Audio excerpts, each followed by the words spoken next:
Subscribe for daily IELTS material.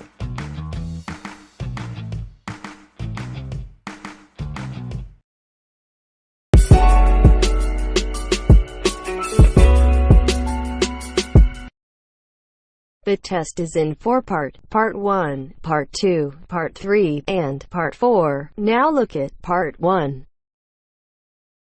Part 1. You will hear a conversation between a male clerk in a hire company and a woman customer. First, you have some time to look at questions 1 to 5.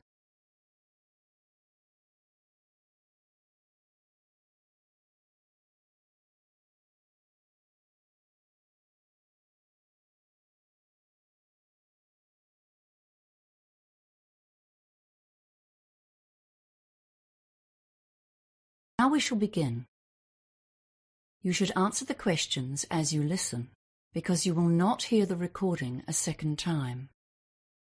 Listen carefully and answer questions 1 to 5. Hello, welcome to Harry's Hire Company. How can I help you? Oh, hi, yes. I've come in to find out about renting stuff for a 21st birthday party. Yes, of course. First of all, what date is the party? It's next Saturday. That was the closest we could get to the actual birthday, which is the 22nd of November.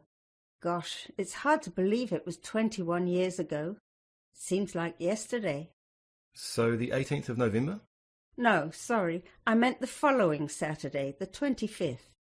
Okay, we have just about everything here. Tableware, marquees, you name it, we rent it. What size of event are we talking about here? Yes, that's a good question. We were planning to have about 40 people, but you know how these things grow, and it went up to 60 at one stage. I think it's back to 55 now. Yes, that's right. It was all getting a bit out of hand. Okay, and what kind of catering and entertainment are you having? We can help with entertainment hire too. You know, if you need microphones or a sound system. Oh, that's good. We've booked a catering company and they're providing a meal. It's nothing elaborate, just finger food snacks and then a simple buffet meal. So we'll need all the usual dinner plates and bowls. I suppose 5 dozen of everything. Oh, and knives and forks too, 5 dozen sets. We won't need any cooking equipment because the caterers will do that. And they're providing tea and coffee as well. I see. And do you need any tables or chairs? Well, not tables, because we wouldn't have room for them. But I suppose some extra chairs might come in handy. What type do you have? Come over here and I'll show you. We have a couple of different kinds. We do have the folding wooden ones, like these. But the most popular ones are just those stackable plastic garden chairs. We rent a lot of those. Yes, the plastic ones look great. Maybe 40 of those. Okay. I'm making a list here as we speak. Was there anything else? Oh, do you want small or medium glasses? People generally want both sizes. Yeah, better get both kinds. 4 dozen of each. And what else? The caterers are supplying a punch bowl, so that's okay. Oh, I know. What about 6 ice buckets for keeping the drinks cold? We're providing all the drinks because I have a friend who's helping us with that. I suppose this is going to get very expensive. Before you hear the rest of the conversation, you have some time to look at questions 6 to 10.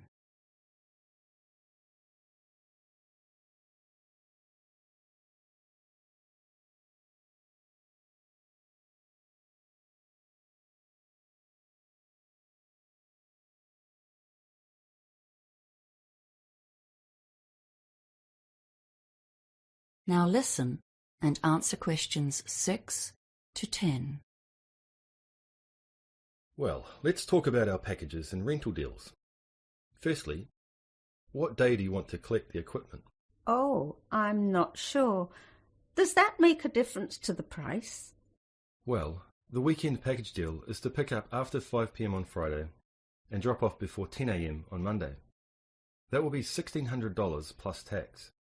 If you want to save a bit of money, you can collect the equipment on the day of the party before 5 p.m. and drop off on the Monday before 10 a.m, and that will be $1,350 plus tax. That's called the same-day package. Your party numbers come between our small and medium-priced packages, I'm afraid. So in fact, you could rent a few extra of everything for the same price. I see. Well, we're not inviting more guests. I think we have quite enough already. Are there any other hidden charges with those packages? No, not really. But if you want us to drop off and pick up at your house, there is an extra home delivery charge of $50, provided you live within 10 kilometres of here. Oh, and if you want to take out breakage insurance, that's a $60 flat fee. Otherwise, you pay for every item you break at the replacement cost. Wow, so how much is that then? I bet that soon adds up. Well, yes, it does a bit. Let's see. Tableware is $3.55 a piece, small glasses are $3.50, and medium glasses are $4.40. Oh, and if you break a chair, they're expensive, $15 each, and you'll be surprised what happens when the party gets going. Yes, insurance sounds like a good idea. And I think I'll take the weekend package deal, thanks. It's much more convenient, isn't it? And not much more expensive. Okay, so let's take a few details then. Your name? Oh, it's Susan Millins. Is that Miller? No, it's Millins. Right, and your address, please? 28B Sandstone Close, Martinsborough. And just to confirm the order, the medium-sized party weekend package with breakage insurance. And did you want to collect this yourself? Yes, thank you. I do live within 10 k's, but I don't want to pay any extra charges. I'll get my son to help me. Okay, we'll need an emergency contact number, just in case anything goes wrong. Oh, and credit card details, of course. Oh, yes, of course. The phone number is 084-398-7695. Okay, thank you. And now the credit card. That is the end of part 1. You now have half a minute to check your answers.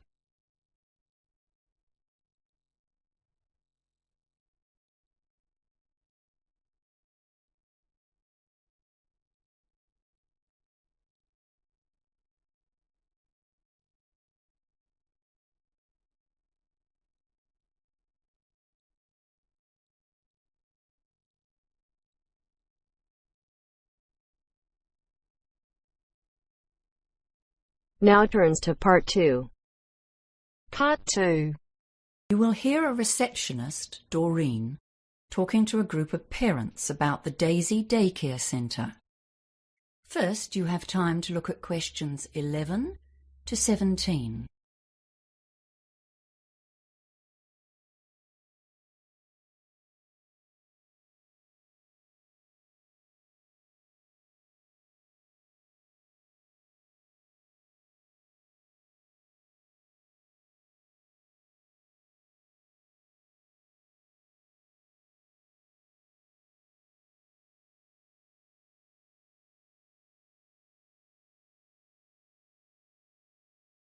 Now listen carefully and answer questions 11 to 17. Hello everyone. I'm Doreen, the receptionist at the Daisy Childcare Centre. Thank you all for coming to our open evening. I'll just show you round and tell you a bit about the place. First of all, I will have to ask you to leave your sneakers and sandals, etc. here on the shoe rack, just inside the main door. You know how the young ones love crawling around the floor, so our policy is no street footwear inside. As you can see, our facility is very open plan.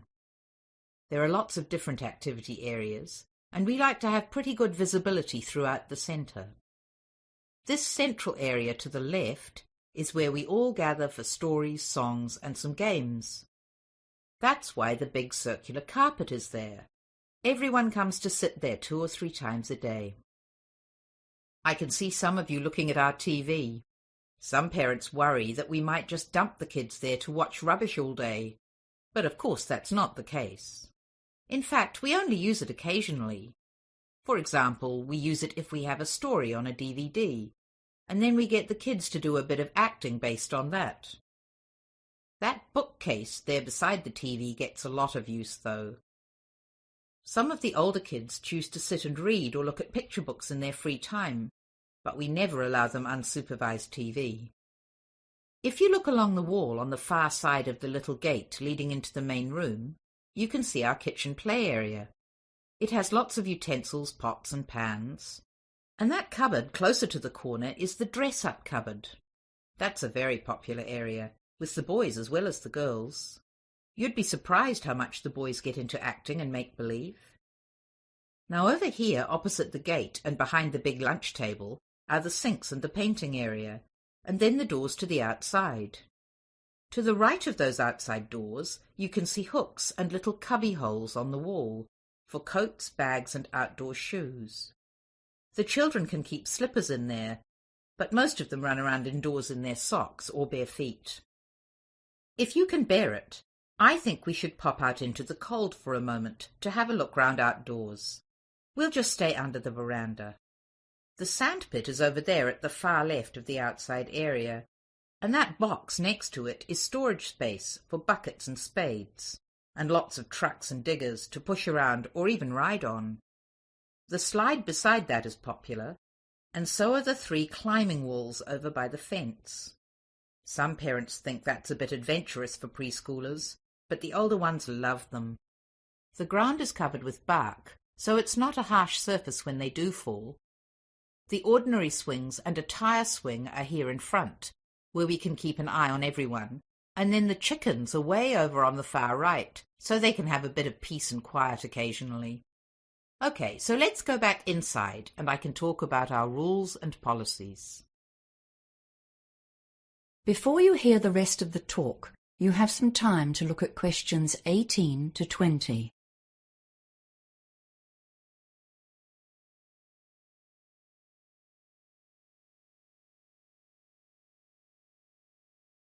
Now listen and answer questions 18 to 20.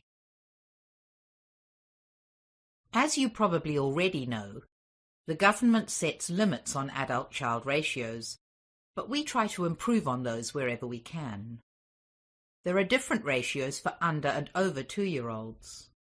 For the under 2s, the rules are 1 adult to 4 children, and we basically stick to that, except that we have an extra roving staff member with no allocated children who helps out wherever there's a need.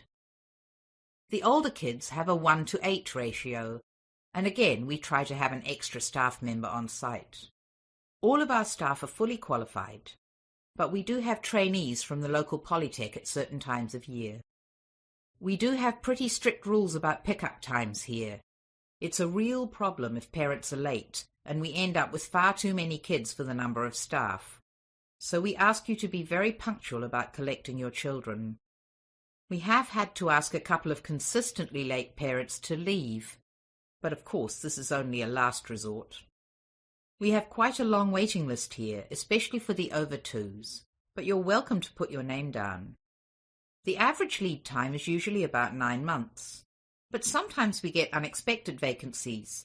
For example, maybe a family has to move to another city for work or something, so their child is withdrawn. This means, if you're lucky, your child could be admitted in 3 months or so. Now, are there any questions? That is the end of part 2. You now have half a minute to check your answers.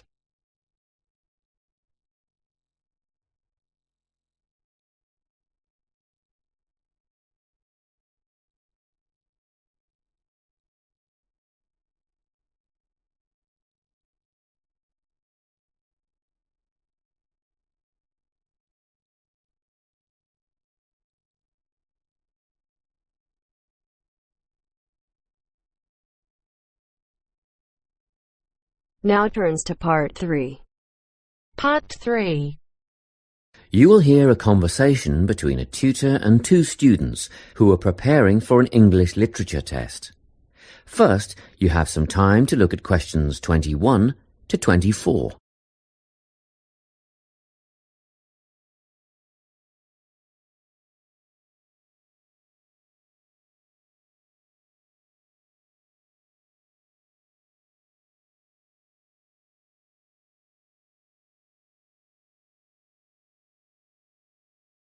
Listen carefully and answer questions 21 to 24. Hello, Lorna, Ian. Glad you could make it. You're the only two who put your names down for this literature tutorial, so let's get started, shall we? I want to run over some aspects of the novel The Secret Garden with you before the test next week. Be sure to take some notes and ask questions if you need to. Hey, Lorna, have you got a spare pen? Sure, here you are. OK, so the story follows two key characters. You should refer to them as protagonists, who go by the names of Mary Lennox and Colin Craven. The story is set shortly after the turn of the 20th century, and the narrative tracks the development of the protagonists as they learn to overcome their own personal troubles together. That's quite a common storyline, isn't it? Yes, you're right, Lorna.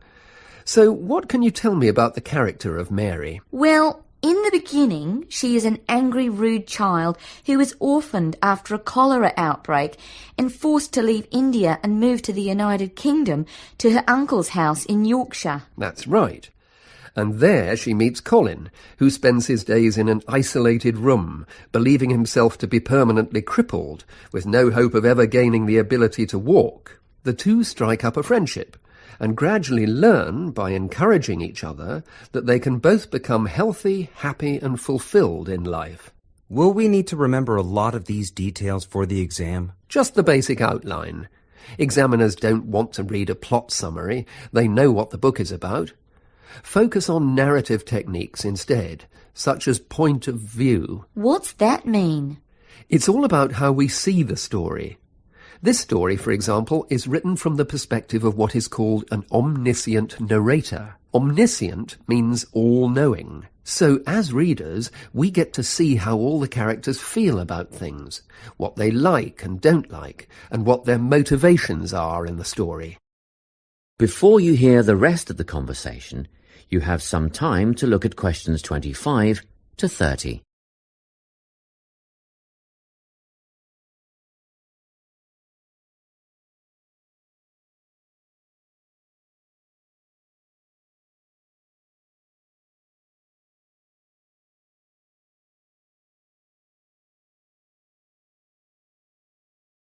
Now listen and answer questions 25 to 30. Won't it be hard to write a technical analysis? After all, it's a kid's book. Well, it was initially pitched at adults, you know. But over the years it has become seen as a more youth-orientated work. And you're right in a sense. The simple vocabulary and absence of foreshadowing make the story very easy to follow and ideally suited for children. But that doesn't mean there isn't much to analyse. Look at the symbolism, for instance. Symbols are things, right? Material things like objects that stand for abstract ideas. Absolutely, yes. And the author uses many of them. There's the robin redbreast, for example, which symbolises the wise and gentle nature that Mary will soon adopt. Note that the robin is described as not at all like the birds in India. Roses are used as well, as a personal symbol for Mistress Craven. You'll see they're always mentioned alongside her name, and Mistress Craven's portrait can also be interpreted as a symbol of her spirit. Are symbols just another name for motifs? No, motifs are a bit different. They don't have as direct a connection with something the way that a symbol does. Motifs are simply recurring elements of the story that support the mood. Are there any in this novel? Yes, two very important ones. The Garden of Eden is a motif. It comes up a few times in connection with the garden of the story. And then you've got the role that secrets play in the story. In the beginning, everything is steeped in secrecy, and slowly the characters share their secrets, and in the process move from darkness to lightness, metaphorically, but also, in the case of Colin, quite literally. His room in the beginning has the curtains drawn, and he appears at the end in the brightness of the garden. Anything else we need to know about? Yes. Nearly all novels explore universal concepts that everyone has experienced. Things like love, family, loneliness, friendship. These are called themes. The Secret Garden has a few themes that all centre on the idea of connections. The novel explores, for example, the way that health can determine and be determined by our outlook on life. As Colin's health improves, so too do his perceptions of his strength and possibility. The author also examines the link between our environment and our physical and emotional prosperity. The dark, cramped rooms of the manor house stifle the development of our protagonists. The garden and natural environments allow them to blossom, just as the flowers do. Finally, this book looks at connections between individuals, namely Mary and Colin. This necessity of human companionship is the novel's most significant theme, because none of their development as individuals would have occurred without their knowing each other. Well, that about sums it up, I think. That's a great help, thanks. Yes, thanks very much.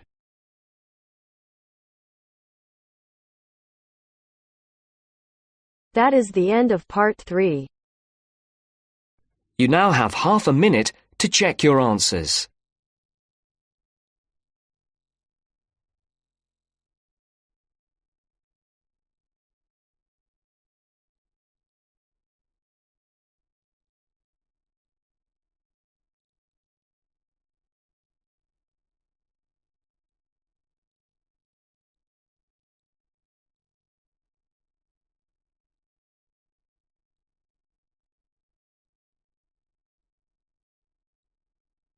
Now turns to part 4. Part 4. You will hear a lecture on climate change. First, you have some time to look at questions 31 to 40.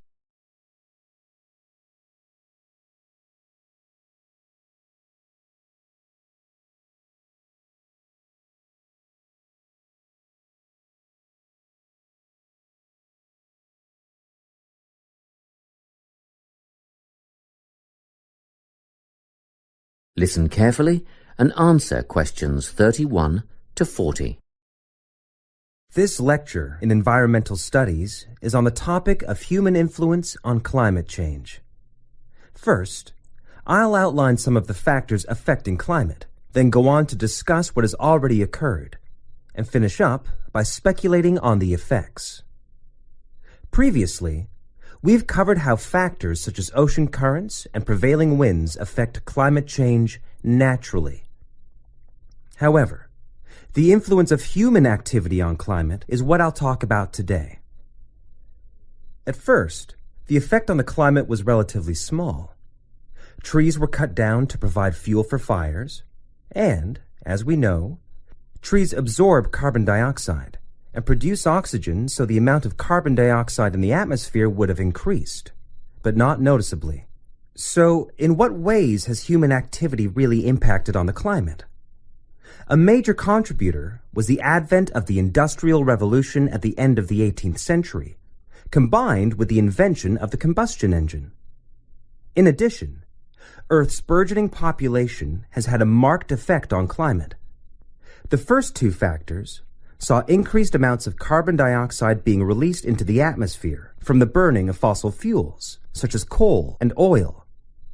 The final one, human expansion, has resulted in deforestation on such a scale that the extra carbon dioxide in the air cannot be soaked up and converted into oxygen by the remaining trees. Okay, so what has already happened? Well, global temperatures have risen by 0.6 degrees Celsius in the last 130 years. Levels of carbon dioxide, methane, and nitrous oxide gases have escalated. Carbon dioxide concentrations have climbed by 30%, and methane levels have increased by 145% since the beginning of the Industrial Revolution. Gas, produced by fossil fuel extraction, livestock, and paddy fields, is primarily responsible for the growth of methane levels. Nitrous oxide, or N2O, comes from natural sources, wet tropical forests, for instance. But it is also produced by human-related activities, such as agriculture, which uses synthetic nitrogen fertilizers, rubbish disposal systems, and vehicle emissions. How do gases like carbon dioxide and methane affect the climate? Well, this is what we call the greenhouse effect. Under normal conditions, the sun's rays hit the Earth and some are reflected back into space. However, these gases, CO2 and methane, create a barrier in the atmosphere, which prevents a proportion of the sun's rays from being reflected back into space. And, instead, the gases become trapped in the atmosphere. It's simple, really. Because the sun's rays can't escape, the Earth heats up. What are the possible effects? Firstly, a rise in sea levels. We already know that the Arctic ice cap has melted and shrunk considerably, and great chunks of ice have been lost from Antarctica. In 1998, it was reported that 46 million people lived in areas at risk of flooding, and the number of people at risk will increase significantly if sea levels rise. It is estimated that a rise of only 50 centimeters would put that number at 92 million. Further projections would see a rise of 1 meter put 118 million people in danger of losing their homes and livelihoods, not to mention the loss of prime, fertile farmland. Experts predict a rise of at least 50 centimeters over the next 50 years or so.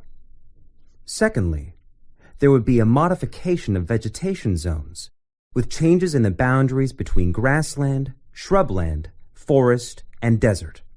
This is already causing famine in arid areas of northeastern Africa, and has instigated, and will continue to instigate, mass movements of people away from dry regions. What we are seeing now is only the first stage, with temporary camps for climate refugees already at overcapacity. In the future, there will be significant migration resulting in extreme overcrowding of towns and cities. Another potentially disastrous effect of climate change is an increase in the range and distribution of pests, which could bring about an increase in the prevalence of certain diseases.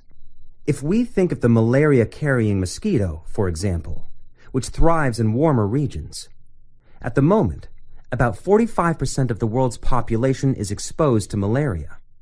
But, with an increase in temperature, there will be many millions more cases of malaria a year. The last effect I'm going to mention today is the change in ecosystems. Global warming will influence species composition for both fauna and flora, such that some animal species will disappear and others will multiply. And it'll be the same for plants and trees. It is predicted that around 2/3 of the world's forests will undergo major changes of some kind. Scientists also expect deserts will become hotter, and, of course, desertification will continue at an increasingly worrying rate, and will become harder, if not impossible, to reverse. What could we do to stop the process? Well, that's the subject of next week's lecture, so I hope to see you all there.